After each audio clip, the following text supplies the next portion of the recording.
I thought you was disappearing this week. And then you messaged me this morning like, we have to record today. We have to record before I disappear. And now we're like, it's like 12 hours after you sent that message to me and we're finally recording. Yeah. Well, I'm in Italy. You are in Italy? Officially, I'm supposed to be on holiday, but I'll admit I've been working every day.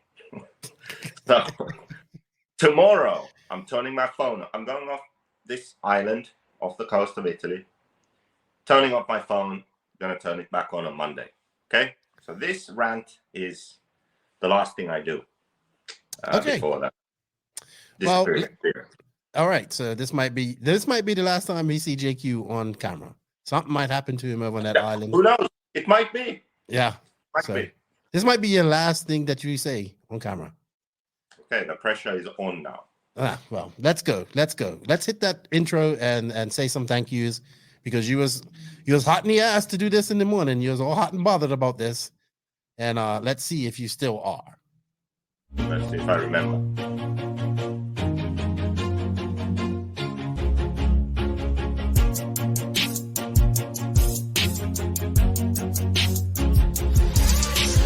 Nitro is the glory, but e-buggy pays the bills.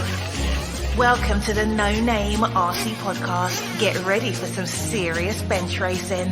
But be warned, we speak our minds, express our thoughts, and sometimes things can get a little rowdy.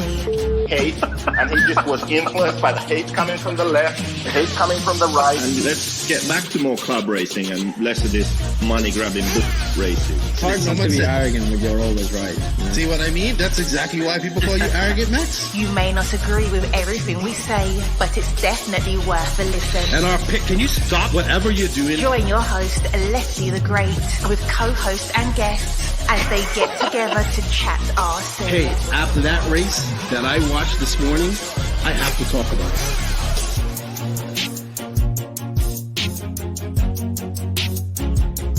Here we go. $100 right here, $100 throw. Oh no!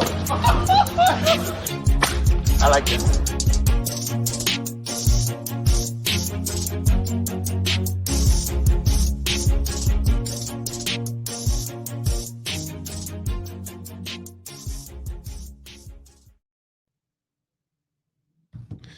Three, 2, 1. Yes, indeed, Nitro is the glory, but e-buggy pays the bills. What's going on, everybody? Welcome to episode number 208 of the No Name RC podcast. I'm your host, Keno White, aka Lefty the Great, and joining me shortly because he just froze up is JQ, because he contacted me first thing this morning. He's like, we have to rant. There was a lot of drama at the Touring Car Worlds this past weekend in Italy, and he wants to talk about that. I don't know everything that happened. I know that Bruno Coelho is two-time champion now. He won it back-to-back, so congratulations to him. But I did see a lot of drama on Facebook about it, and I don't know if JQ was there, or I know David was there, so maybe he has some inside sight. We're waiting for him to come back on. While we do that, I just want to say thank you to everybody that supports the podcast. Shout out to the NNRC Squad around the world. This is like kind of like a not formal podcast, so we're just going to do our sponsor spiel, sponsor call out at the beginning, and there's not going to be no ads. JQ just wants to rant about something. So thank you to the NNRC Squad around the world. We can't do without you guys. Thank you for everybody that hit that sub button. We're getting there. We're about 45 away from 3,000 subs. Please share, hit that sub button, hit that like or dislike button, leave a comment. It helps this pod get out in the algorithm. Also, shout out to the patrons of the podcast. You guys will get early release of this podcast. Thank you guys for your continued support. If you wish to be a patron, there is a link in the written description of this podcast. I will be getting back to the patrons and doing some things for them here shortly. So that's good. And with that said, I'd like to say thank you to these awesome sponsors that we have in the written description of this podcast. We have links, we have some affiliate codes, we have some affiliate links, some coupon codes that will save you some money as well. And there are some that don't have any. So if you do order from them, just leave a note saying, hey, I heard about this on the No Name RC podcast. They are invisiblespeed.net, TZO 200 tires, TNR fuels, high tech RC, beach RC, Mayako, Lugs Racing tires, Papa Willie's Traction Tonic, Techno RC, Beach RC, Papa Willie's Traction Tonic, G-Spec RC Tuning, Sampadal USA, Racecraft USA, RCGP, House of RC, And Clinic RC, shout out to my boy Ardent Imprints for these badass hats. I greatly appreciate that. And yeah, check out those companies. We have links for them in the written description of this podcast. I think JQ's here. I see a black screen. So let's see if he's ready. Let's see. On the fly here. What's up, JQ? Yeah, here I am. Yeah, here you are. Works. Yeah, hopefully this works. Anyway, JQ, just so people don't know, JQ's in Italy somewhere. He won't disclose his location. He's near the coast, and he sent me a video, goes, I'm going over to that island tomorrow.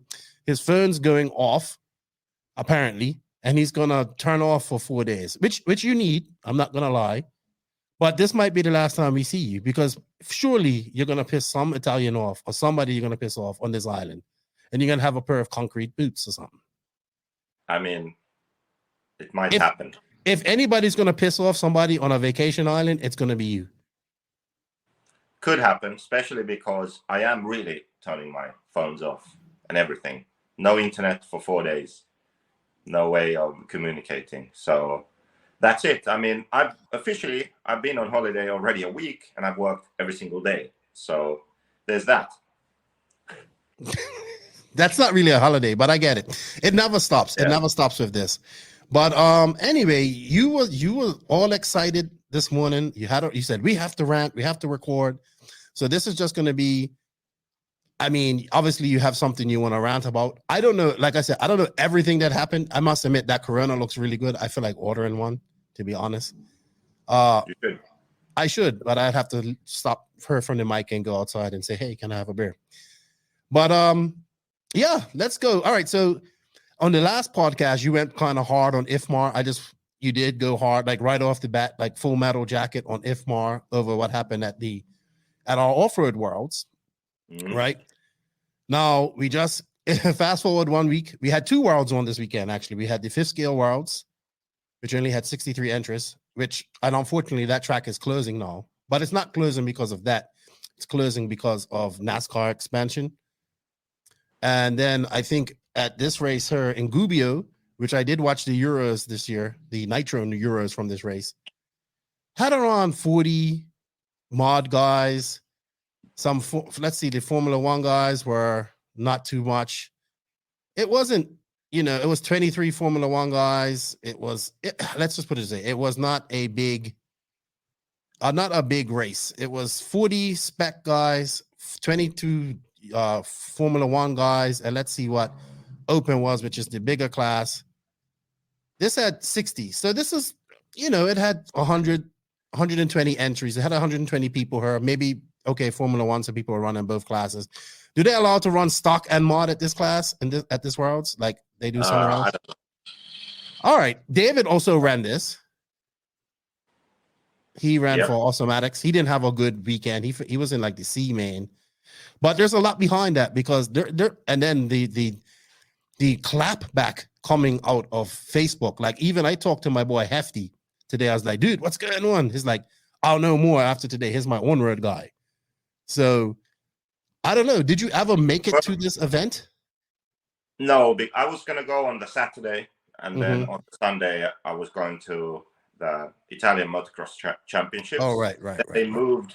They delayed main day until Sunday because of bad weather. So then I couldn't go, because you know what I prioritize, obviously, motocross. So there's that. You get all giddy when you talk about motocross. I like motocross. Yeah. It's good. So anyway, why don't you tell the listeners what happened at the Touring Car Worlds, and then we get into it. Well, I'm going off what I read from the guy Christopher Krupp. That's his name, I believe. Or maybe Yannick Krumper. Krumper? Is it his name? I can't remember. Anyway, the guy who came second? That was crap. That was crap. He was crap. He was second. Well, I read his race report, and he made a lot of allegations, dude. He made a lot of allegations. Oh, it's pretty long. It's a novel. I should bring it up here. Hold on for a second. Maybe that's the Yannick Krumper one. That's the one what? Sorry? Yannick Krumper, another guy, a Yokomo driver also. I didn't see that one. But anyway, just, But so anyway, he's accusing them of, so XRAY, unfortunately, it seems like every time X-Ray gets into a race like this, they're being accused of stuff. So Coelho wins. He's like super fast at this race, faster than everybody by far. You know, they accuse them of, so there's accusations of special tires that X-Ray only know about. There's accusations of them having unfair advantage by having a racer or something, I believe, prior to this, or having run on this track prior to this.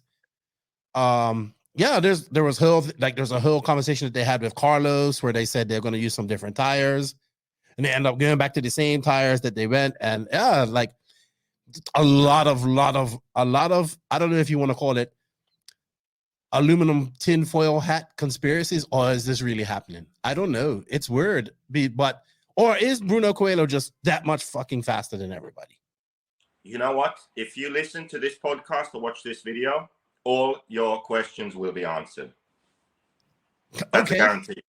All right, so let's at least focus on what the drama was then. It was obviously the accusation of some secret tires that X-Ray knew, even though this is a handout tire.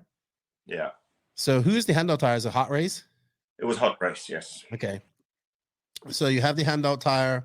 Then we had rain. Then there was apparently no rain tire or something like that. So they had that kind of drama too. So they got some guys wanted to run in rain. Coelho didn't want to run in rain. There was a beef between that and this. I mean, it's a whole bunch of drama coming on. Is this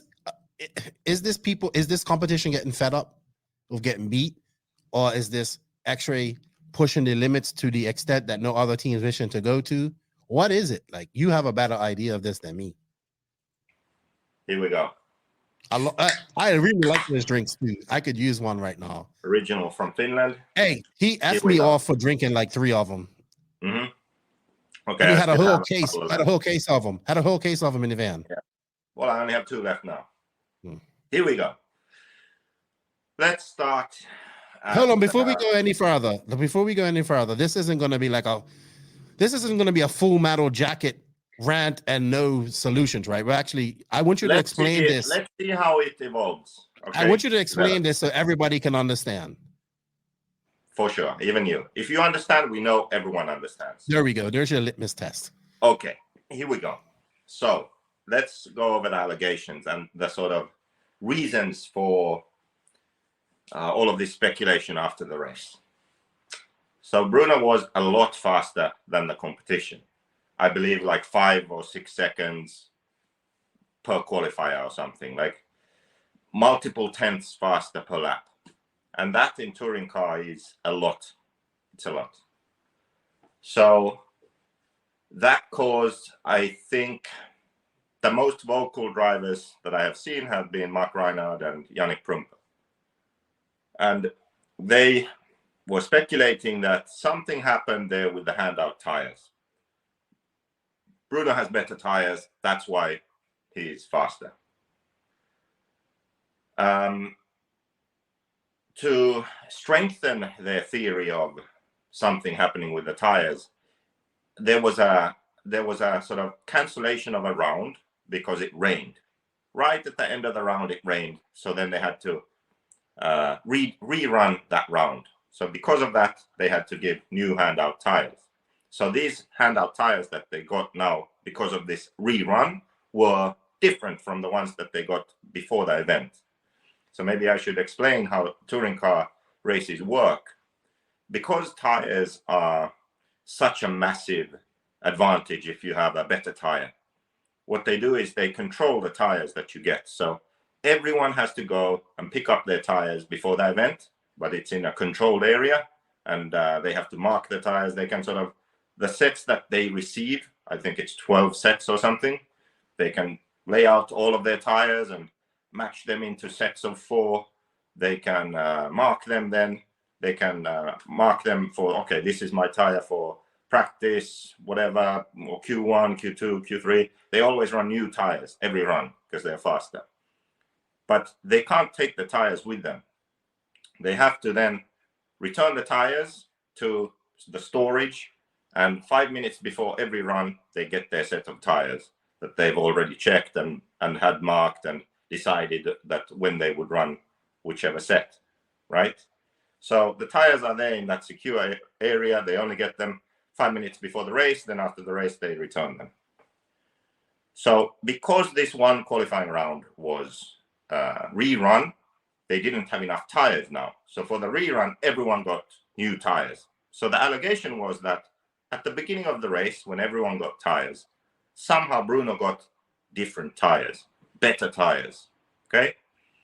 So to strengthen this theory, in that qualifier that was run after the rain and all of that, Bruno wasn't as fast compared to the others. He only TQ'd by 1 second instead of 5 or 6 or something like that. So it was much closer. And remember, that was now done on a new set that he had got, not one of the sets he got before the race, which all the drama was about.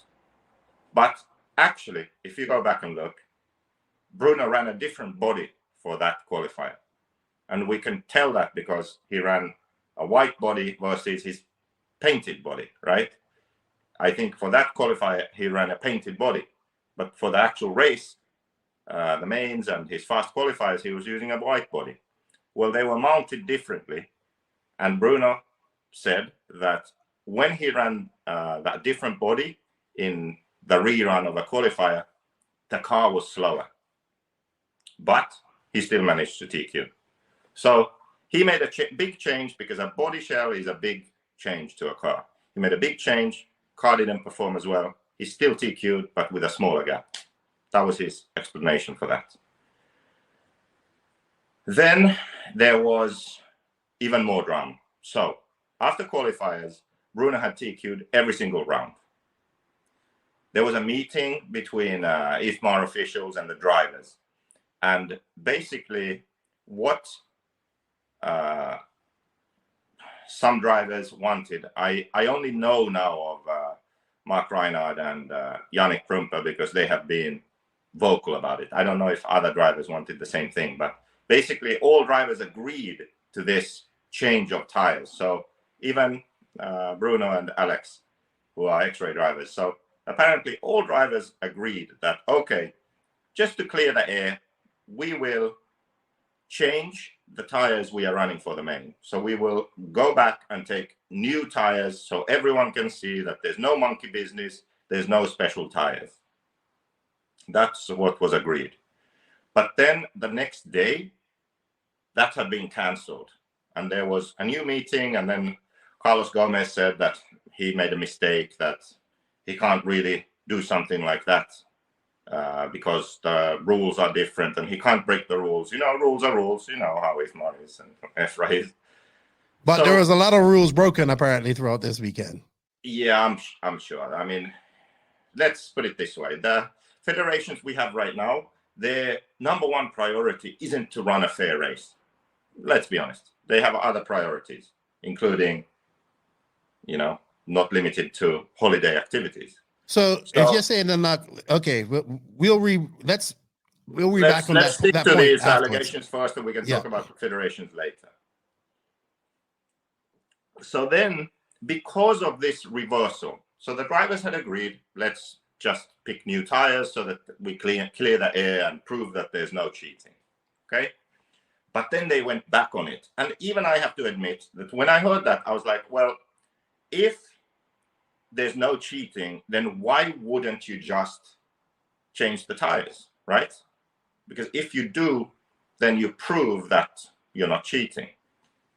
Now they are sort of, by X-Ray, sort of protesting this change, they make themselves look guilty, correct? Like, so they did protest it? Yeah, I mean, they I heard complained that. I read that they protested it. Why do we have to pick new tires? I mean, we already did this before the race. We haven't done anything wrong. Why should we pick new tires now? Like, they didn't want to do it. Even though the previous day the drivers had agreed, let's do it. So that makes them look guilty, does it not? Because, yeah, it does. Right. That's what I thought too. But I was thinking more about it. And then I started to imagine, like, what if I was Bruno? And if I was Bruno and I had just TQ'd all the rounds, and then people are saying that I'm cheating, but I'm actually not. But then to prove that I'm not, we pick different tires. And remember, there was a delay of 1 day because of rain. So probably the track would be different for the mains. It rained, wind blew, like the track is dusty. Like, yes, they ran practice finals, but probably the track would be different, a bit different at least. So potentially, even if there's no change of tires, there's a risk that in the mains, Bruno's car won't be as good, right? And if something happens where Bruno doesn't win after changing the tires, it will definitely look like they cheated. Look, we changed the tires, Bruno didn't win. See, we were right. They were cheating, correct? So if I am Bruno in that situation and I change tires, it will add pressure to me because I feel like if I fail now, then people will have proof that I was cheating, even though I'm not, right? So in a way, mentally, it's better not to change anything. Because if they are not cheating, if Bruno is not cheating, they have nothing to prove. And yeah, they have nothing to prove. He just TQ'd all the rounds. Just let people complain because it's in their minds. They have a mental advantage because people are crying about them cheating, but actually they are not, right? We are now imagining they are not cheating. So in that moment, it's better not to change anything. So you go, you run the race with the tires you have. There's no pressure. People accuse you of cheating, fine, nothing changes. You do the mains, you win the race. That's actually the best course of action. Because like I said, like imagine you do change tires and then something goes wrong, right? So for me, if I imagine I was Bruno, I would feel more pressure after changing the tires. Well, not just pressure to win, but now you have pressure to prove that you're not cheating. And exactly. So it's double the pressure. And it's they also said that Hagberg was really good too. He was faster than average guys as well. I mean, he finished 4th. I think that's his best finish at a Worlds, Electric Worlds, apparently. Maybe. I don't know, man. It just always seems to be. Oh, I also heard that it was something to do with no real track changes as well. So what they did was they put some dots to extend some corners to make the apex of the corners more. Yeah, I saw that. Well, I don't know. How do you change it on race? I don't know how you change a permanent track like that anyway. Yeah. You know, unless it has multiple races. They had multiple races. People had opportunities to go practice there. People had opportunities to go to races. You know, some people decided to go, others didn't. You know, if you are serious about the Worlds, you had opportunities to go. Yeah, I agree. It wasn't something where someone had an advantage because they could practice more. Like if the race is at Hoodie Arena, yeah, sure, X-Ray have an advantage. This track, X-Ray don't have an advantage at this track. I don't think so.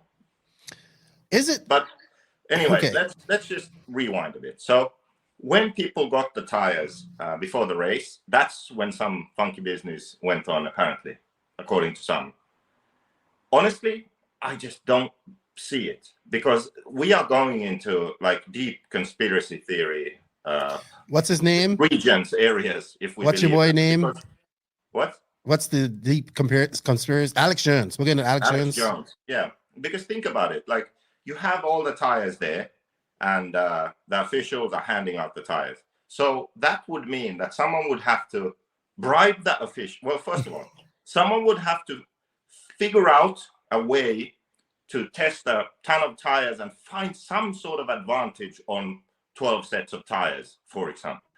So after testing 12 sets of, after testing a bunch of tires, finding 12 sets that have some sort of advantage over the others, you have to get them into the boxes that are for the race with all the drivers' tires. Then you have to bribe the officials to give those exact 12 tires to Bruno so that he has an advantage over the others because everyone got their tires from the same place. And that's beginning to sound extremely unlikely. Wouldn't you agree? Yeah, when I read it, no, I'm not sure if it's a guy crap or whoever I read, because I just went and looked on his Facebook and it's not there anymore. Actually, I screenshotted it. So screenshots last forever. I just remember that. So, okay, yes, it was Yannick Promper. Sorry, I thought it was a guy crap. Sorry, Mr. Crap. You just crapped on crap. I'm sorry. It was Pomper. Yes, Yannick Promper. That's it. When I'm reading this, I'm like, this is a lot. This is like, all right, I can understand maybe, having some extra practice on this track or doing stuff like that. This is like, seriously, I heard similar things like this at the 2021 Raw Nationals then.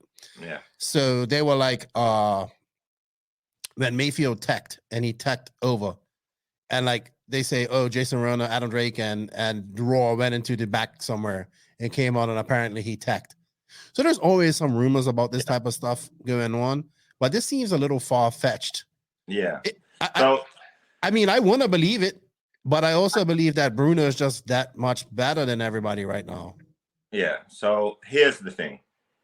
There are situations where unfair things have happened. Someone has got through tech that shouldn't. Someone gets caught for the same thing. These kind of things.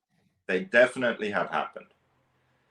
But now we are not talking about that. We are talking about a driver who was clearly faster than everyone else, TQ'd every round, won the race. He is world champion, right?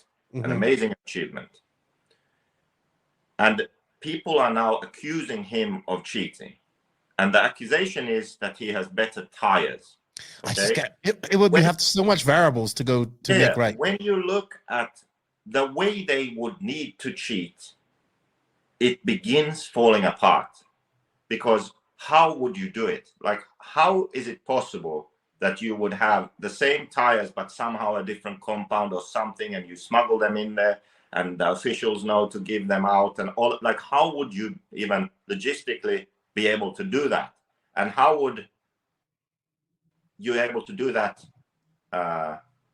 secretly? So no one knows that would open their mouth, right? Yeah. I mean, I guess it's possible, but it's very unlikely. How much would it cost to do something like that? Like, would it be worth? I don't know what it would cost, but I just think it's very unlikely. But I have another explanation that I think is much more plausible. Okay, I like to hear this. Yes. Yeah. So, do you remember when Davide Ongaro won the Worlds in Australia? Mm-hmm. Do you remember what happened? Yeah, his car got completely stripped. Mike Trury was there. He got he was accused of having that's when the gyro accusations came to a head, and his car was stripped and all that stuff. Yeah.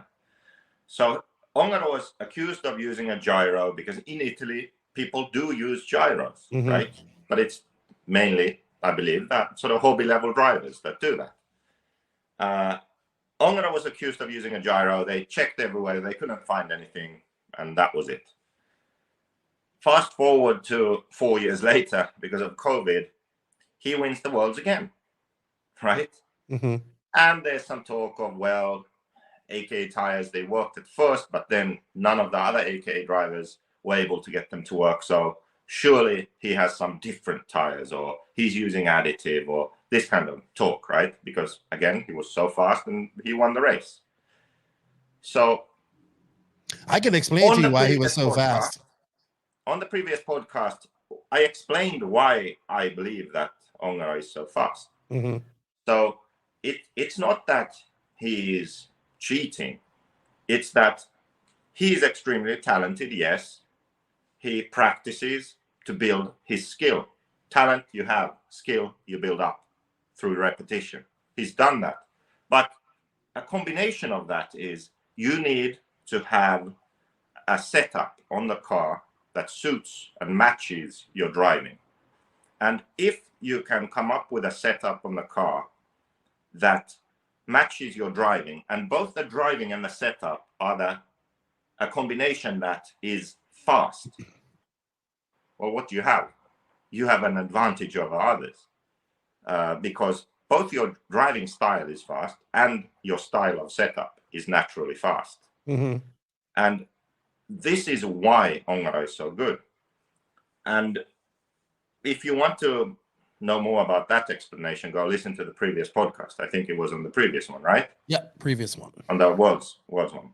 So what I started thinking was, what if the situation with Coelho is just very similar to the Ongara one? So I asked around a bit.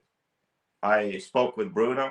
I spoke with Alex Hagberg, and I spoke with someone else too, but let's not name names. I don't know if he wants to be included in this rant.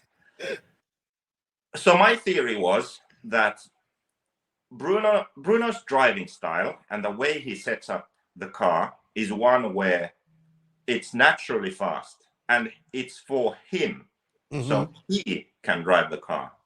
So I asked, what happens when Alex drives Bruno's car? It doesn't go very well, apparently, because Bruno drives in a different way. And I am not a touring car driver, right? I do not know, but I had a hunch. My guess was that when Bruno drives, he doesn't turn the wheels as much as most drivers. Also, I guessed that his car is more nervous, nimble, aggressive than most, and that the rear end of his car will feel looser for most drivers. So this was my thought, but I didn't know if it was true. I asked Bruno, what has Alex ever driven your car? What happens? What does he say? I asked Alex, have you driven Bruno's car? What happens? What do you think? And my suspicions were confirmed. Basically, when Alex drives Bruno's car, it feels loose. Mm-hmm. And it feels aggressive, and he can't be as comfortable and fast with it. But it's comfortable and fast for Bruno. So, especially in on-road and touring car, like I said, tires matter a lot, but setup also matters. So imagine if you have a car that you don't need to turn the front wheels as much in corners to turn. Mm-hmm. That means that basically the front wheels are not sliding as much on the track. They are not slowing the car down as much. Rotating. Because there's something called a slip angle. So the angle that the tires are pointing and the direction that the car is actually traveling, right? That the tires may point like this. So that would be the direction. But actually, they are traveling at a direction like that, Not the same. I know what you mean. I get it. There's a difference between where they are going and where they are pointing. That would be like pushing, but that's what we call pushing. So there's that angle. So when Bruno drives, that angle is much smaller on the front tires. He turns the wheel less. They are moving closer to the direction they're rotating. The front of the car doesn't slow the car down in the corners as much. Naturally, he has more speed. He maintains more speed as he drives around the track. And the loose rear end allows for that minimum steering inputs, and he carries more rotation, more corner speed. Yeah. The rear end feels loose because it needs to be loose so he can turn with that small front input, so the car rotates. But, and this is what's similar to Ongara. So the moment you get on throttle, and Alex even said this, that when he gets on throttle, Bruno's car feels loose. And when people drive Ongara's car, it's the same thing. When you watch Ongara drive, he will drive, and when he gets on throttle, it just goes straight. I bet you when other people drive, it would be like fishtailing all over the shop. Because the thing is that when you match a driver's skill to the car setup, and when both are fast, what they do is they go to the very limit of traction, and they can feel where that is. So they drive at the maximum potential of the tire and the car, and they keep it there, close to that limit, but they don't go over it. That is the key. That's the skill combined with talent, combined with the setup. And when someone who isn't in tune with that tries the car, they go over that point because it's very easy to do that with a car like that. So they will go over it. They won't feel comfortable. they can't carry their speed. But someone like Ongaro with his car or Coelho with his car, they are perfectly in tune and they are super fast. So that's my theory why he can be faster than others. It's not cheating. He doesn't have better tires than others. He has a better setup suited to his driving. Now, why is that? I think it is because a lot of dedicated hard work for an extended period of time and a lot of experience and knowledge from years past.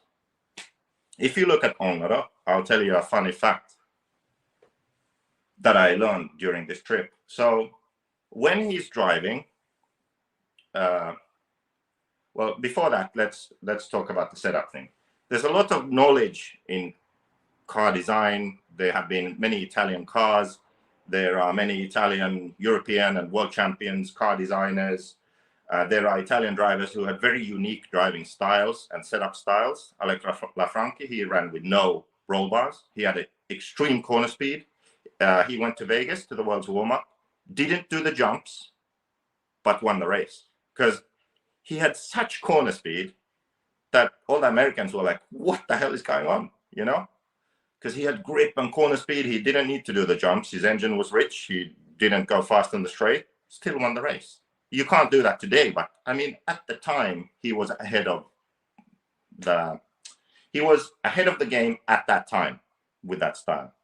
We had Toto Ricci, who was running half a degree toe in and sliding around the track.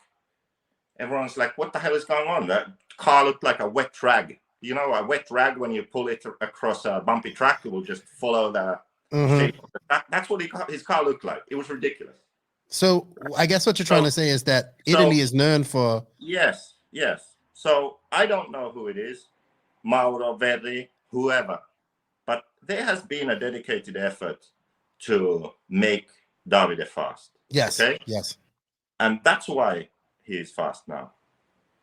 With Bruno, XRAY, we know they put a lot of effort in. They have their own tracks for testing. Bruno, I believe, doesn't test that much. He does test, but because he's racing all these different classes, he can't really focus solely on one thing. But from what I understand, his mechanic plays a big part of that. He has notes from every race they've been to, notes from every qualifier they did, what they changed, what happened. They have a database of information that they can draw from whenever they need. Hagberg does a lot of testing for XRAY. I'm sure they talk to each other. Surely they share information. There's a wealth of knowledge and experience and dedicated work with a purpose behind Bruno's success. Right. So same for both. With Ongaro. So let me ask you something. Are we now seeing, we always talk about this, like the Alden Bakers of RC. Are we now seeing this RC driver coming into fruition in RC now, where we pick out a specific skill set and cater his whole program to that? I mean, we are still, I think RC, because it's so small, we are still very unprofessional in many ways. And that's why when you have someone who works smarter than others or in a different way that's right or more than others, they can have an advantage because everyone isn't doing that yet. Now, Mark Reinhardt is an incredible talent, incredible, multiple world championships. But if there's something that is famous about Mark Reinhardt, it's that he doesn't practice or prepare much, right? He won world championships on talent. Right, okay. It's well known that there are other drivers who work so much more than Mark shows up and fucking TQs and wins. And they're like, how does he do that, right? We know this. Everyone in RC who follows, who knows, who's on the inside knows that. But now you have a guy who has a dedicated mechanic who can tell you, like, at this race in Q3, we did that change and that happened. Can Mark do that? I doubt it. Okay. Well, this is the new breed of racer. There's like a shift in where we are in RC. Back in the good old days, Craig Brescia winning stuff, they'd go out drinking and then they'd hung over at the race. Like you cannot go to a Euros or a Worlds hungover from partying all night and expect to do well anymore, right? No. Because we have become more professional. But we are not yet at the stage where we have a guy who is dedicated to, let's say Nitro, for example. We have a guy that's dedicated to the engine. So every run, come in, okay, check the runtime. How can we improve the engine? We need more runtime. What can we do? Maybe we adjust the clutch a bit. What's focused on the engine? Another guy, car. How can we fix the geometry, this or that? Maybe even another guy thinking just about shocks. Another guy, tires. What can we do? How do you feel? Driver, only focused on driving. A driver having a mental coach or driving coach or something. I watched you do the run. I think here, if you change your line a bit, you can be like, do you know how much more we could do to be more professional? There's a lot, right? In motocross back in the day, it was kind of like RC back in the day. Like they'd go drinking, partying, you know, train, of course, but it wasn't that serious. It was because motocross is a sport that is heavily, heavily talent and skill dependent, right? The bike, yes, the setup matters, but you can make up for so much by just being better because how you position yourself on the bike, where you put the weight, how you use the throttle and the clutch, and also what kind of risks you take. So motocross was at a certain level. In comes Ricky Carmichael, hires a professional trainer from cycling. Okay, so obviously doping allegations and all of that. We don't know if that happened. But the point being, he took his training to a whole different level. He was fitter than anyone. He rode more, so he was more in tune with the bike than anyone. Tested more than anyone. So when he went for 10 straight years, won the championship every single year. I don't think anyone will ever repeat that because he changed the sport. Now everyone is doing that, right? So we are at a point where we have some outliers like Ongaro, like Coelho, who are doing things that others are not. And they are that much better that at this Touring Car Worlds, when Coelho TQs every round and wins, people accuse him of cheating because they cannot understand how he can be so much fun. I see that. And I think if you let's take Ongaro for a second and let's break him down for a second. Always confident. You know what I mean? Cars, maybe not on point all the time. He knew he was going to win that Worlds. You know, he already had guys beat right there. You know, had the shirts, all that stuff made for it. Yeah. I think these guys aren't even operating on the full level that they could be operating on yet, to be honest. Yeah. They're still missing a few things to the whole Of course, there's to more. the whole package. I forgot. I said that. I'll tell you a fun fact. So, you know, when Ongaro races, so when he's racing a main, his dad tells him his lap time, like every lap. But not just his lap time, also other drivers' lap times. Like everyone in the top 5. He wants to know everyone's lap times, right? When he's driving. So if he's like driving and then his dad say, oh, you did a 50.5 and Testman 50.2, Ronefag He wants to go faster than that. 50.3. Then he's like, yeah, and what about the other guys? You know, like he wants to know all those lap times every lap. Interesting. I did not know that. You know, there are so many things that most people, when they just look from the outside, they don't think about, right? They don't have the full picture. They don't have the full story. There's a lot more you can do. There's a lot going on that no one sees. They just see the car at the race going down the track. So they don't know all the thinking and the work that goes on before that happens.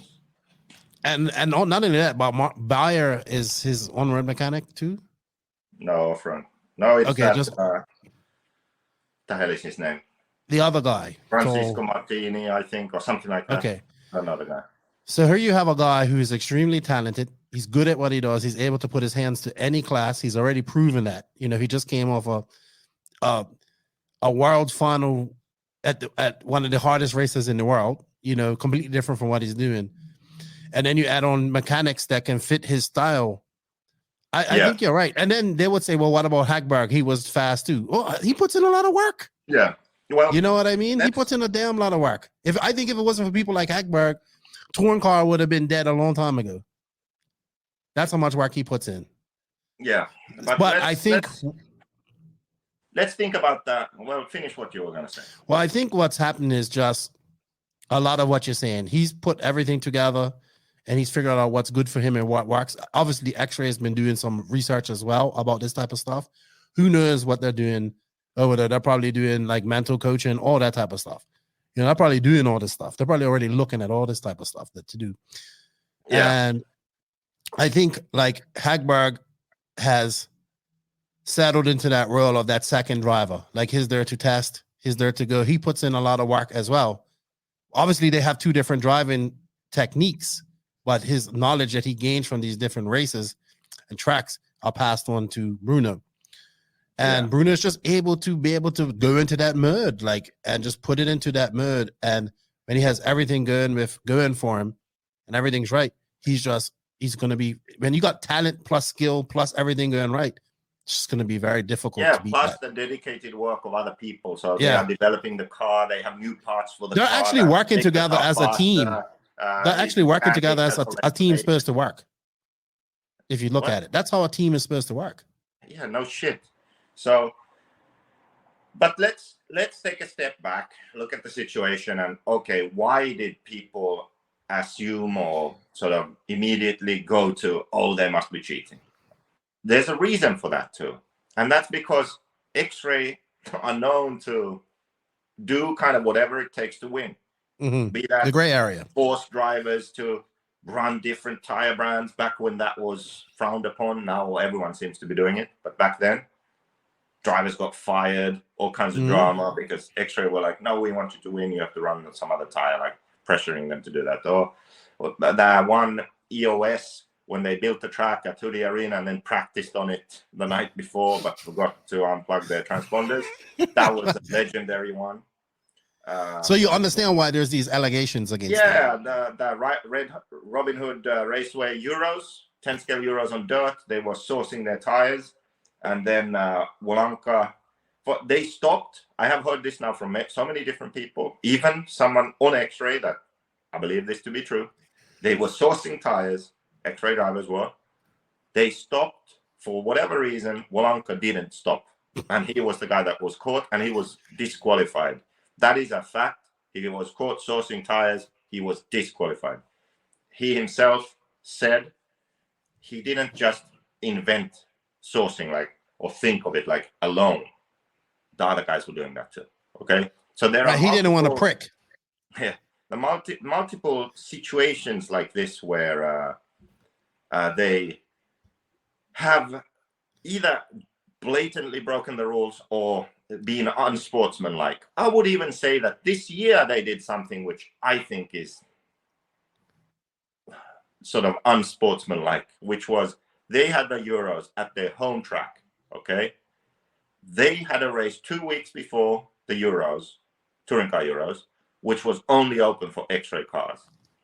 And not only that, if you wanted to go and practice there, the practice was scheduled in a way where it's really ridiculously hard to spend the money, travel there, and get practice in. Because it was something like Tuesday evening and Friday morning, or like ridiculous practice times, right? Like you can't just go for like 4 days. They're playing mind games. They're doing everything to win. It's not mind games. That's not mind games. That's fuckery that I don't accept. Okay, there are other examples of that too, where some clubs, some tracks, they think, oh, we have to get an advantage, so we don't allow people to practice. So we make it like super expensive and awkward and difficult. You know? I don't agree with that. So that's why people immediately went to like, X-Ray is cheating. But like I explained, in this situation, I do not think that they actually did. I explained the reasons why. I think they're just doing everything to win. And who wouldn't? Yeah, but there's who wouldn't go get practice to win? If Ronefalk wins the Worlds, and it turns out that they were cheating somehow. Like Adrian had figured out some way to cheat with the engine or something and get fucking 10-minute runtime. And David knew that, and they cheated, and I didn't know. You know what I would do if I found out? I would fucking blast them on this very podcast, because that's who I am. If I believe you would. If I cheat to win, I might as well not win. It doesn't count to me. No, of course. I Some agree. people are not like that, okay? But if I see others who do that, I don't respect that.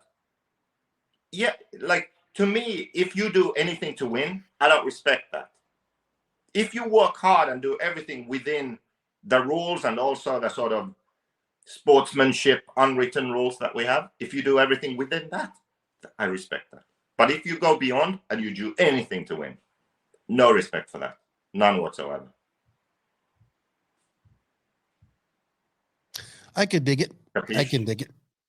I would agree with you there. Yeah, but you know, this one instance, the reason that I care about this is like a bigger thing, and I want to talk about that now.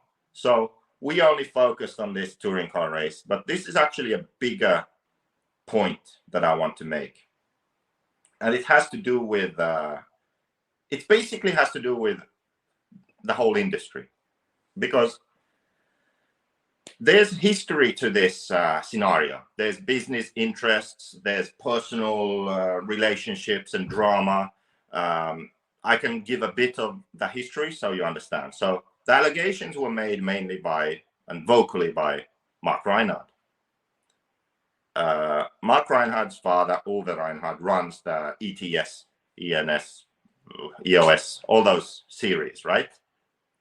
X-Ray stopped attending those races. I think, was it earlier this year? Was it this year? I don't think they have attended any of the. I don't think Bruno. I think X-Ray stopped. Well, let's just say within a year, recently. Right. Okay. Well, I know Bruno hasn't run Nitro in 4 years. Yeah, don't worry about Nitro. X-Ray stopped doing any of those EOS, ETS, ENS, whatever races because they didn't feel welcome anymore. Okay. They didn't feel welcome because of all kinds of drama always at the races. They felt that Reinhardts were not being fair with penalties or refereeing or whatever.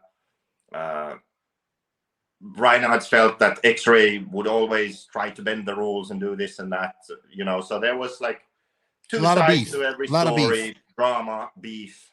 So X-Ray were like, fuck that. And they threw their toys out the pram. And that was that, right? So there was some drama already from before this race. And this has been something that's been ongoing. And the thing that just strikes me is that I know Mark, I know Bruno. I have no issue with either. I'm sure Bruno has had a lot of issues with me. I mean, look, I invented the whole CTO term back in the day because Bruno would just run through any car in front of him as if they didn't exist. But now he doesn't do that anymore, right? He's even been on my Invisible Speed course videos, right? I have no issue with him. It seems that he doesn't have much of an issue with me. I don't think he has much of an issue with Reinhardt. I don't think he has an issue with me. That's fine. The thing that people can't seem to do is separate their emotions from reality. So that's something I can do really well. I can forget about my emotions and my feelings and just look at something, look at the facts and make up my mind. People seem to not be able to do that. They are super biased. I'm not saying that they are lying necessarily.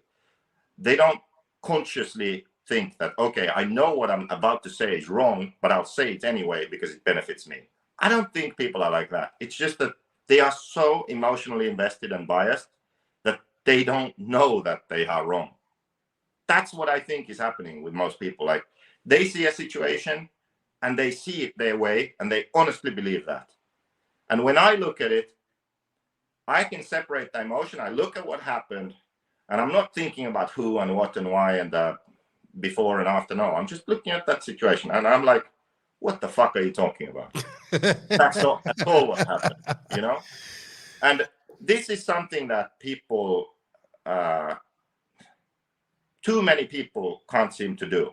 So in these situations, there's all of this baked-in drama from the past, and you aren't looking clearly at what's happening right now. So it's not about like being friends with someone or having to like someone. Just fucking respect hard work and respect achievements like that, right? Just understand and give respect where it's due. That's what I think. And you can do that even if it's someone you don't like. So, and you can do that even if you lose, right? I'll tell a very personal story so you can understand. So right now at the World Championships in Redovan, we almost won. When I say we, I say Ronefag, Bertin, Corsatek, Mayako. We almost won. Hot Race too. Hot Race hasn't won a World Championship yet. That would have been their first World Championship win also. So when people look at that, they just look at Mayako. And Mayako is in its first year. But I'm not in my first year. I'm in my 22nd year. And I'm in my 12th year of running a company. As long as I can remember, since I was a child, I was competitive. Okay? I literally, when I played alone as a kid, I would invent 4 personalities or 4 different people, and I would compete. Whatever I was doing, I pretended I was 4 different people. I would do things like ride my bike or whatever the hell I was doing 4 times. And 4 was my favorite. But if I fucked up on 4 and 4 didn't win, I was mad at myself. You know, that's my level of insanity and competitiveness. You understand what I'm saying? Like, you're getting mad at your made up personalities. No. I'm just imagining it to create a competition, right? But I wanted 4 to win, but 4 didn't always win, and I couldn't cheat or lie to myself, right? Since then, I started RC. The only thing I ever wanted was a World Championship. Now, I couldn't do it as a driver. I think, okay, I can make a car, someone else can win, right? So imagine you live that life, and 22 years in RC, 12 years with your own company.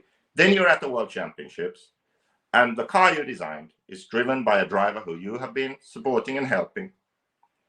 He starts basically dead last. He catches everyone. He passes the leader. With 10 minutes to go, you realize he is leading the race. He has 1 pit stop. The guy in second has 2.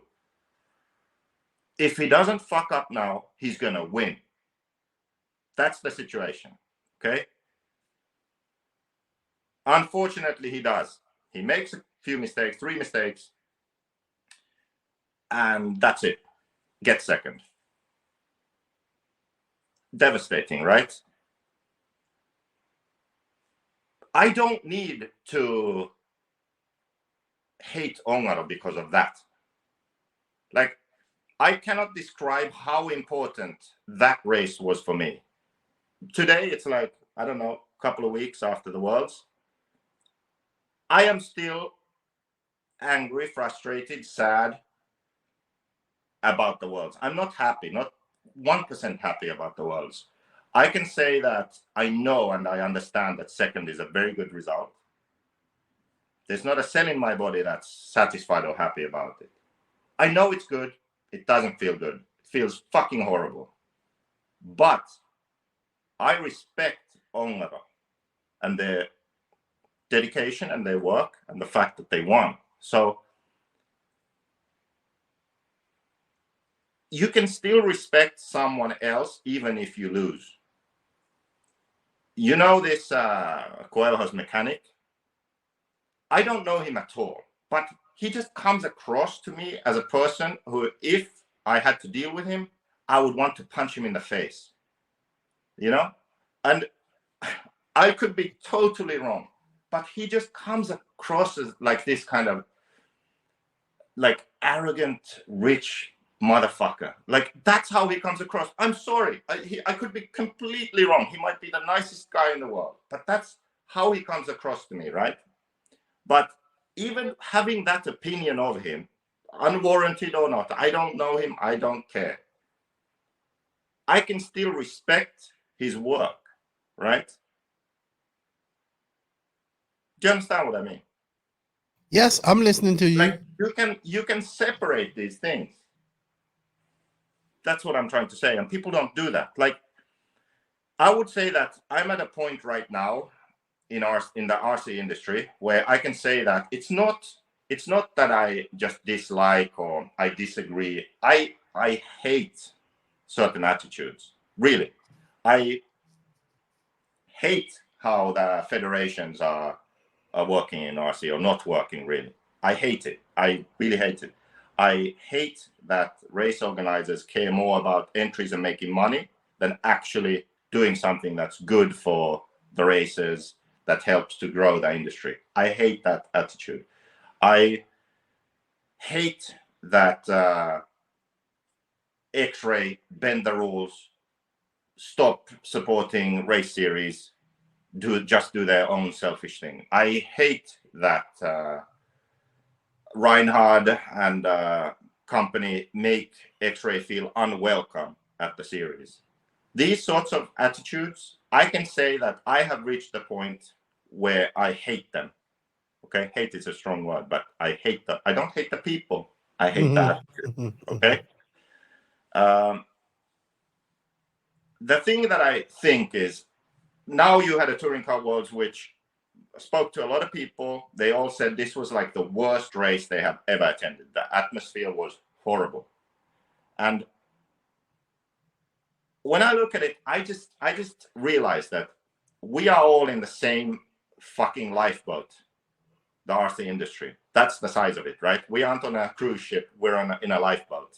It's a tiny industry. But if we want to improve it, there is a way.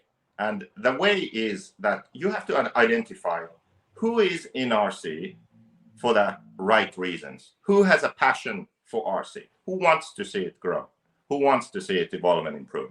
And it's not hard to see that, actually, right? I can look at you, Non-MRC podcast, obviously, passion for RC. Mayako, obviously, passion for RC. Otherwise, I wouldn't have joined them and I wouldn't be doing this with them. X-Ray have a passion for RC. Look at their facility. Look at all the things they are doing in RC and XRS series and all of that. They have a passion for RC. Ove Reinhard has a passion for RC. He's done it his whole life, I suspect. He started the EOS series and ETS and all of that stuff. Joey Christensen, who I've had many disagreements with, he has a passion for RC, right? Building tracks, changing how off-road tracks look, all that stuff. He loves RC. He's in it. S-Works, they have a passion for RC. S-Works boss, he has other businesses selling real cars, invests a lot of money in RC, pays a lot of drivers, does a lot in RC, joined RCGP, you know, all kinds of stuff. He likes RC. He loves RC, passionate about it. Hazelwood, Nemo Racing, passionate about RC. David Isherwood, RCGP, passionate about RC. J Concepts, what's his face? Jason Rona, passionate about RC. Am I right? Hot Race, Nicola from Hot Race, passionate about RC. There are a lot of companies in RC and people in RC who are passionate about our industry and want to see it grow. The only way it will happen is if we can come together, work together, and grow it, right? You don't have to like each other. You don't have to agree with everything the other person says or thinks or feels. But we all have that same one thing in common. We want to see RC improve and grow. That's what we have in common. And we are all passionate about racing RC cars. That's it. The only thing that should matter. Well, I think there's more people than that. I think the issue is we can't sit here all day and listen. Right, of course. Not everyone is, right? But there are enough of us who also have some kind of influence or power, because we have companies and brands, that if we just sat down and said, look, instead of all of us just trying to do our own thing, let's do our own thing and something together. That's what I think. I mean, I would like to see that.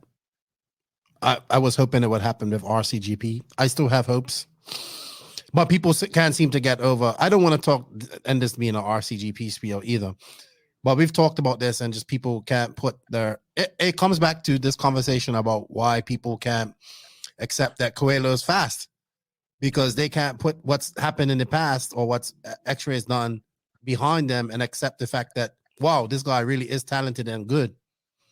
Like, we know there's people that, oh, RCGP sounds like a great idea, until they found out that you was involved. It's not such a great idea. Yeah, that reminded me. Techno, also passionate about RC. You have done poke the bear with that, though. Quite a lot. It doesn't fucking matter. It doesn't matter, but what we need is more people that just don't care. And say, all right, well, I like what these people are doing, I'm gonna go with them.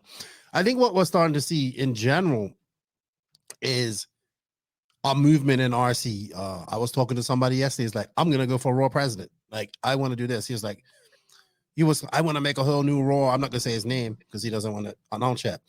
I think we should make a whole new association. I was like, you know what? Or federation. I used to think like that as well, until you said something really smart. It's like, if you do the one thing that they would, the one thing that they would always do is they would hold that you can't join IFMAR.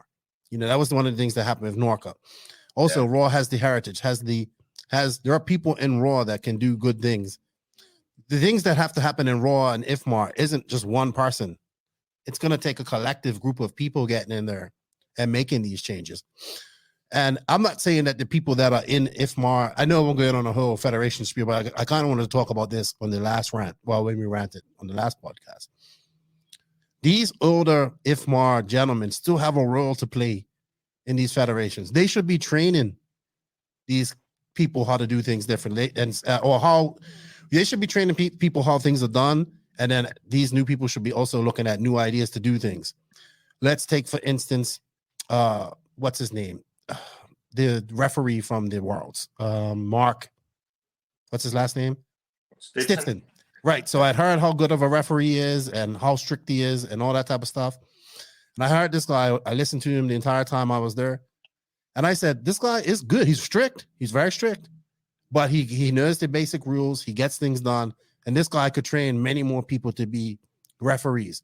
Maybe they won't all be strict like him, but they'll be trained by him. And there's lots of things that IFMAR can be doing, or these federations can be doing. Like other sports, you can actually, if refereeing something you like, RDing something you like, these federations could have certifications where you become a referee, or you do a course. Of course, you have to pay for it, but you do a course. You can do it online now. You don't even have to do it at a physical area. But there's a lot of things we're missing out on. We could get a lot of people doing a lot more things, and then we can do a lot of things. But it's just, we have to get in there as a collective group. That's what I was trying to tell my mate. I was like, it's not going to take one person, because you're going to get there and then you're going to be stifled by everybody else. It takes a group. And it's so much it's like, just imagine if we as a group, maybe not everybody in RC, but a good, strong group decided to do something different and went that way. Imagine if some of the main manufacturers joined RCGP and we went that way. It would make such a change. It would. But people are too caught up on past events, what you've done in the past. Like, I kind of went back and looked at the main and saw somebody, like, you know, when you ever use on the stream, JQ's going to turn off somebody's radio or do this and do that. Like, then obviously, like when David was starting in 11th, you saw the comments, he made a mistake leaving HB and this. And then what do people say when he charges through the pack and finishes second? So the best thing to do in these situations is you have to show people, you know what I mean? And that's all it comes down to. Like, you have to show people. That's why I try to invite people to do things. Hey, Yeah, come into but RCG. you have to show people, but you can't show people alone. There are so many different things that could improve RC. It's not rocket science. To have classes that are fun to race, but they are affordable and it's fair. Like, buy this car and race it, easy, done. You know, formats where you don't have to go to the track and spend all day at the track. You know, there are all kinds of, also not to just drive against the clock and then have a short main at the end of it. There are so many things that we could improve on that level too, but it would take more people to have the will to sort of push it through. And that's sort of where federations also come in to sort of set a new standard. If we talk about racing formats like that, they could really, really help that. And also even just setting the kind of rules for entry-level classes where the sort of retail price is capped, where it really helps new people to come in. These are all things that no one can do alone. It requires more people to come together, more companies to come together and pressure the federation to do something. Right? That's why I listed a few companies here, because I know these people and I know that they are passionate about RC, but what's the fucking point if you're just passionate alone about it and doing things alone? Like, nothing's ever going to change. If you want to change something, you have to join forces with other people. I agree. Who are like-minded, and it doesn't matter other things. So let's say that you want RC to improve, okay, in certain ways, and you want more people to come into RC. That is what you have in common. Everything else is fucking irrelevant at that point, right? Forget about it. Forget about who won the race, who did what, who said what, who posted what.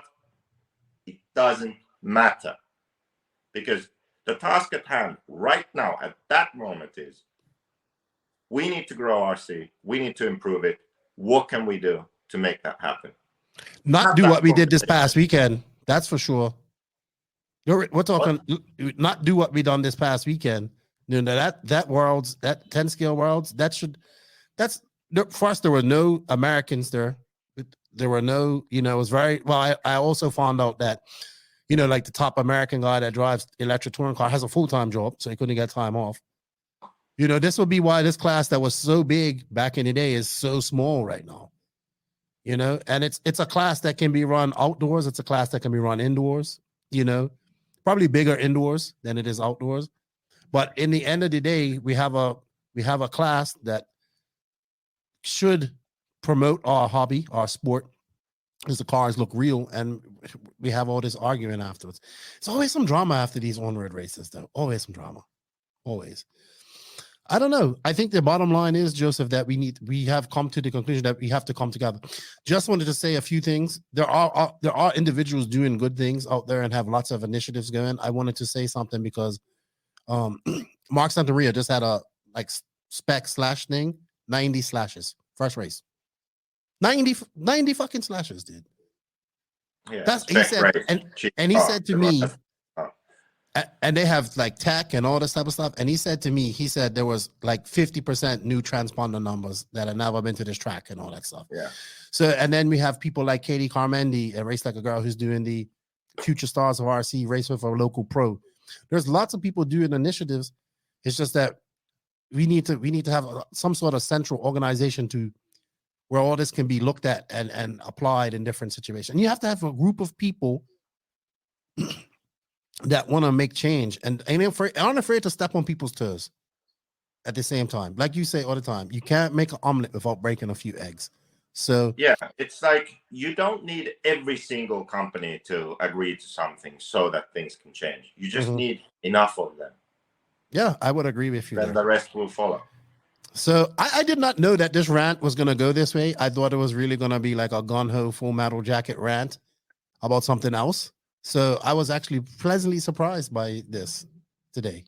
Yeah, it was good. I'm not cutting you off. I'm just thinking, like, I did not expect this to go this way. Yeah, well, I don't know what you was thinking, because I was I'm like, when I read that guy's reply, I screenshotted it for a reason because it was very long. Sorry, it wasn't crap. It was prumper. It was very long, and I was like, man, this sounds like something Alex Jones would be saying. This sounds like something I would probably believe. You know what I mean? This is not like a personal attack on them, because no, look, that X-ray guys and those guys, they say same kind of things in other situations. Like, this is what I mean. Like, okay, I'll give an example. Like, Bruno's dad is probably a nice guy. I mean, I would say he's a nice guy, right? But oh God, you cannot talk about Bruno's racing with him, because he's one of those people. He's so far removed from reality. If Bruno did something wrong, right? Because I don't know, like, his bias is so strong. no, he's a son, he's a father. That's first off but the it's bat. like, what the fuck? If I had a kid and my kid messed up, I would be able to determine that, okay, my kid messed up, okay? But this is what I said earlier, like, some people just don't have that ability. He's one of them, you know? So I'm sure that Reinhardt and Prumpa in this situation truly believe this. Right, I agree that. They are being sincere. I think they're not, frustrated like, too. hating on Coelho, like, he's too good, fuck this guy. No, like, they because of everything that's happened and the whole situation, like, they believe this. But on this podcast early on, I just gave an alternate explanation. Yeah. Okay. Yeah, so look into that. How much did you test? How many times did you go to the track with those tires? How much do you turn the steering wheel when you drive? Like,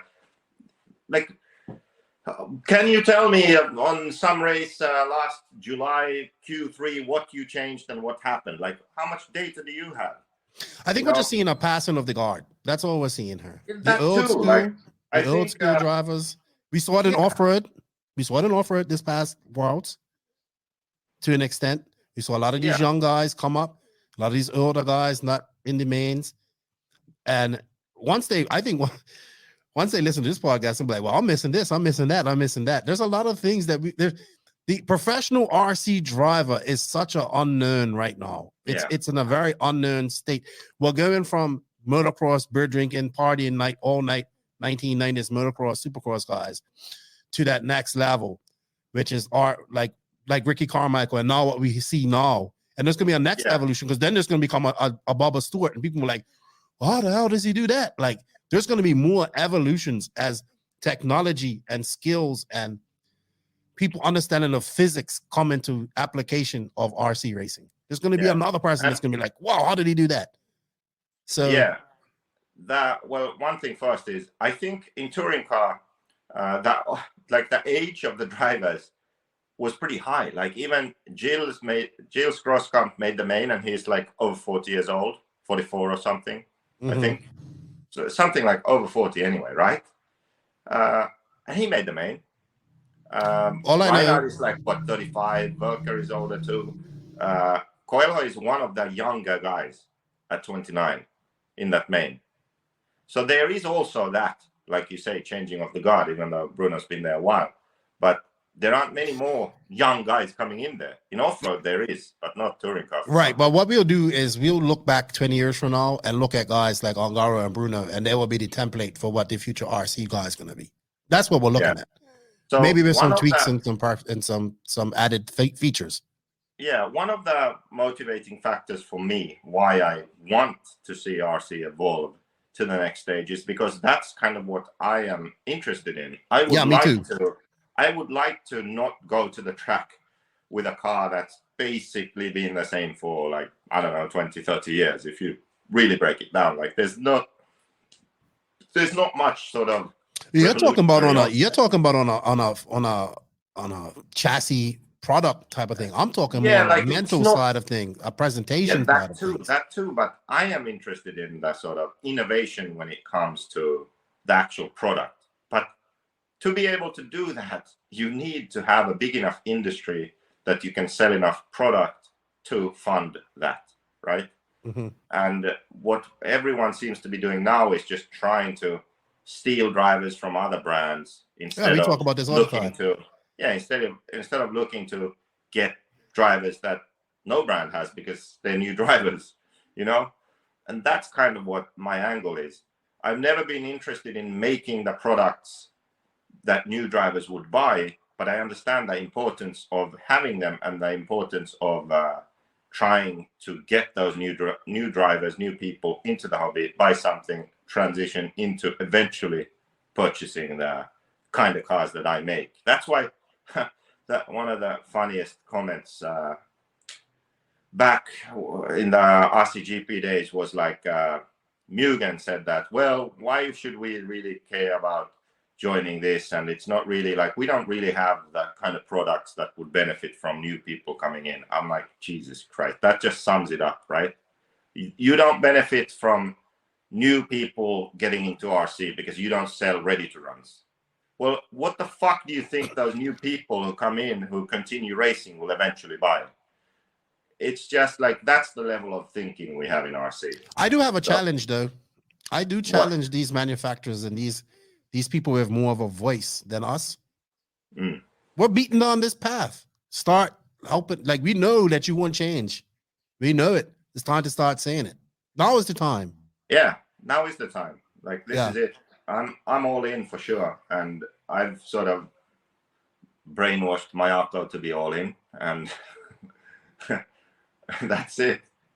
We're all in now. And yeah, I think hopefully we manage to pull something off. What could we lose if we all get together and try something new? And we lost a year of time where we. Yeah, you know what's one other thing. Okay. One other thing that I forgot to say earlier, but I remembered now, was that it's not, people always also make it personal. They always go to the personal thing, like it's about him or about his ego, or it's about he always has to be right, or it's because it's his, like always something like that. And that's another thing that really frustrates me. Like, if I just think about myself, and I'm very vocal on these things, I have opinions, I say them, right? I don't think that I'm always right. I don't think that I know everything. I don't think that I can do everything. In fact, I know that I can't. I think that I am relatively often right because I'm able to fucking remove my emotion, look at the things, consider the things, think about them, and come to a sensible conclusion, right? That's why I think, because I take all of like, for this fucking podcast, I spoke to both sides. I spoke to another party. I thought about it. I came to a conclusion, right? That's what I do all the time with everything. Most people don't fucking do that. They have their side and that's it. Well, I'm glad. It was a very good podcast. Yeah, wait. I'm not done. I'm not cutting you off. I'm just saying I'm glad you just did, and I lost my train of thought.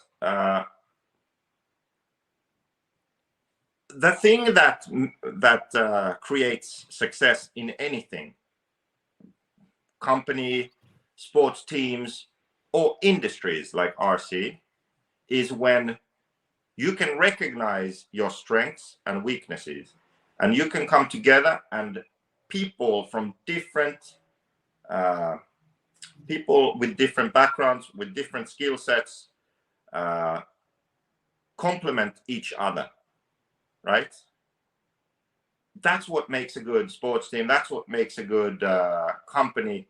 That's what makes a good industry. When these companies try to do their own thing, we're going to make products, we're going to promote these products, we're going to make our own races, we're going to have our own media coverage.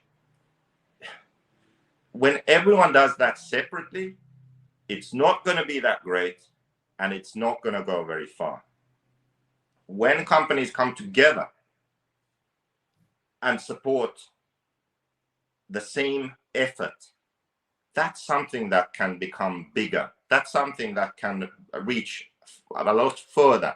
That's something where certain races that everyone is supporting, there will be all the best drivers are there, all the manufacturers are funding those races.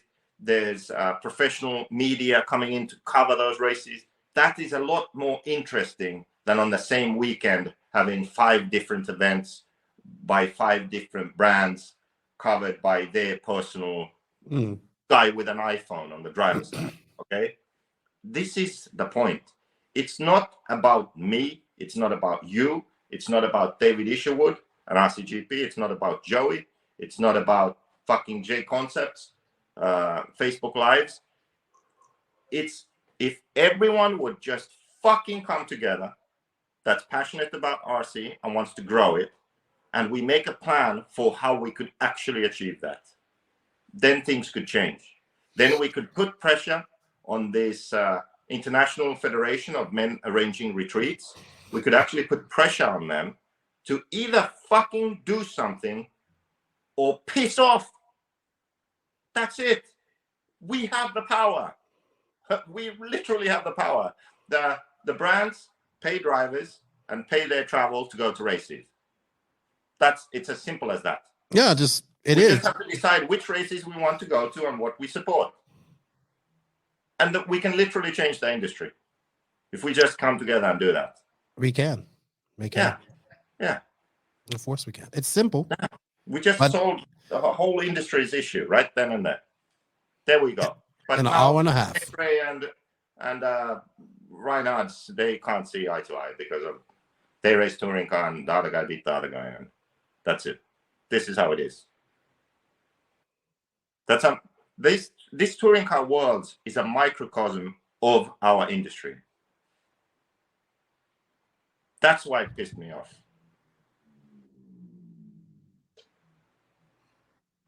That's why you messaged me first thing this morning. Yes, that's why. I'm on holiday, but this actually, was the rant that ended my work. Now I disappear. Now you disappear. We may not see you again. At least this will be like your last speech. Yeah, this is my last It's a good speech. one. It's a good one. It's a good one. Yeah. No, seriously, it was good. I didn't expect it to go this way. You didn't tell me. I didn't know which way you was going to go. I thought this was going to be a full out like verbal assault. But it was pretty good. And you put things into a perspective that many will not look at it.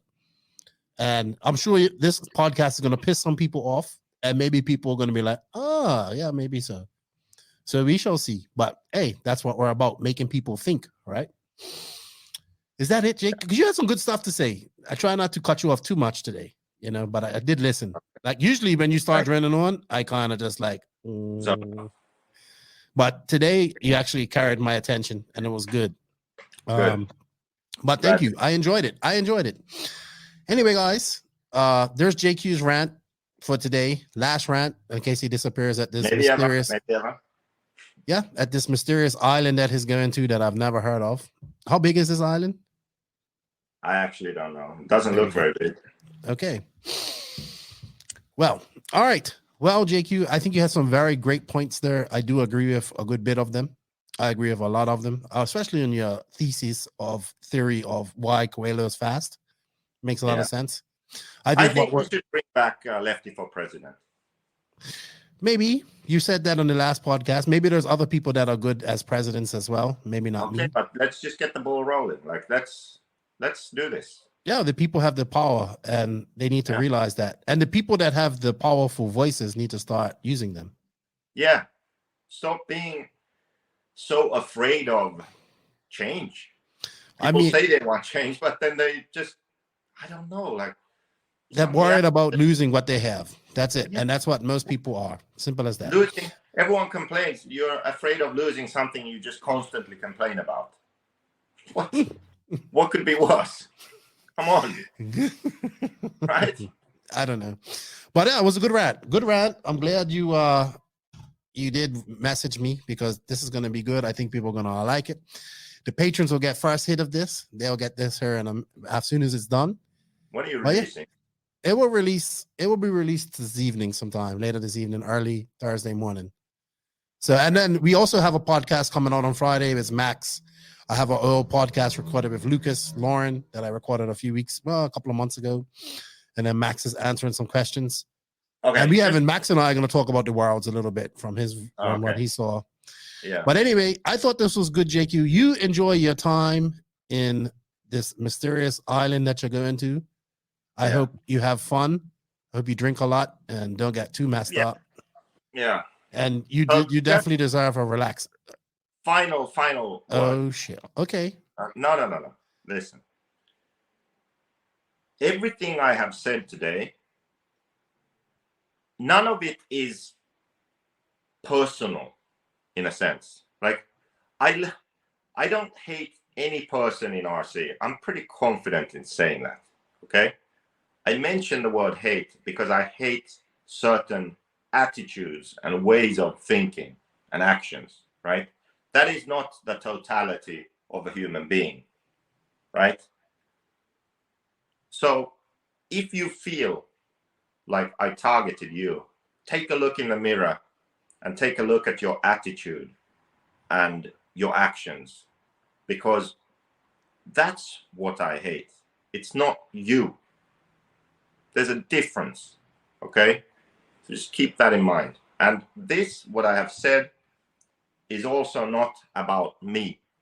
So if the response is something, but JQ this, JQ that, you already fucking missed the point. I agree, because JQ just wants to promote RCGP. That's all he cares about. Blah, blah, exactly. Blah, blah. Well, you mentioned it a lot more than me, but it's not about that either. Speaking of RCGP, any single person or any single thing. Speaking of RCGP, entries are still open for the last round in USA in less than a month's time. Get those entries in at Fall Brawl. I mean, the home of the Fall Brawl track, Badlands RC Supercross in Myrtle Beach. I agree with you, JQ. I think you've pleaded your case good enough. I don't know what the title of this podcast is going to be, though. Gonna have to make it exciting, catchy. I don't know. Does Bruno Coelho cheat, or is he just that good? That's gonna be the thumbnail. All right, JQ. I thought this was good. Thank you for that. Thank you. That was very emotional. Good to see you getting. You know what was emotional? Oh gosh, what was emotional?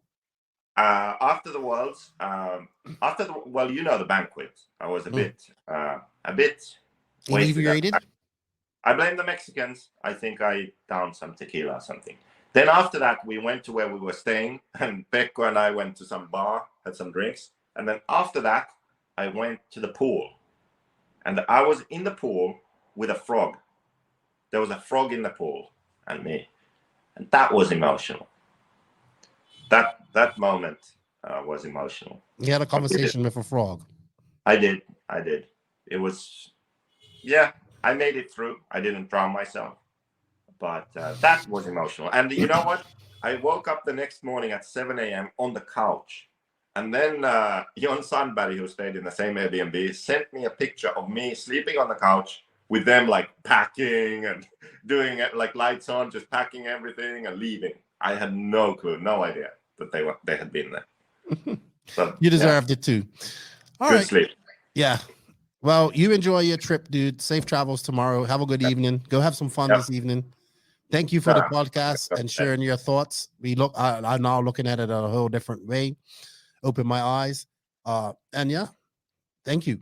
Thank you to all the NNRC squad around the world. We can't do it without you guys. Thank you for hitting that sub button. We're like 45 away from 3,000 subs. I know that's not a lot, but to me, it's a lot. So if you can go hit that sub button and get us up to 3,000, it'd be very helpful. Also, check out our new Instagram. I had to lose that. So I lost that, and I'm trying to build it back up. It's not easy. Just playing around with Instagram.